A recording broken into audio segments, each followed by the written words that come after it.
Urdu info my video के मोअज़्ज़िज़ नाज़रीन, अस्सलामु अलैकुम। हमारे हाथों में लकीरों की मौजूदगी की असल वजह क्या है? अपने हाथों को गौर से देखें, देखकर बताएं कि क्या चीज आपको तवज्जो का मरकज बनती है। यकीनन आपका जवाब होगा हाथों की लकीरें, जो कुछ अफराद के ख्याल में मुस्तकबिल का हाल बताती हैं।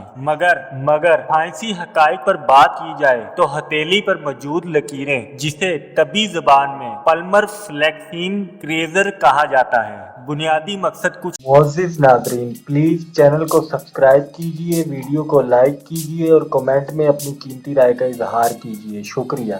और ही है। दर हकीकत ये लकीरें हाथ की जिल्द को खींचने या सुकड़ने में मदद फराहम करती हैं। साइंसदानों के मुताबिक हमल के 12वें हफ्ते में ही बच्चे के हाथ पे ये लकीरें बन जाती हैं और पैदाइश के वक्त मौजूद होती हैं। लकीरों की तादाद और गहराई का इंसार मुख्तलिफ अनासिर जैसे खानदानी तारीख और नस्ल से होता है। बिश्तर अफराद की हथेली में पैदाइश के वक्त 3 बुनियादी लकीरें होती हैं, जिनकी लंबाई और गहराई का इंहिसार हमारे जीन्स पर होता है। जब आप हाथ को खींचते हैं तो ये लकीरें जिल्द को मुड़ने में मदद फराहम करती हैं और अशिया में फंस जाने का इम्कान कम होता है। मुमकिन तौर पर यही वजह है कि उंगलियों और अंगूठों के जोड़ों में ये लकीरें ज्यादा गहरी और नुमाया होती हैं। हमारे हाथ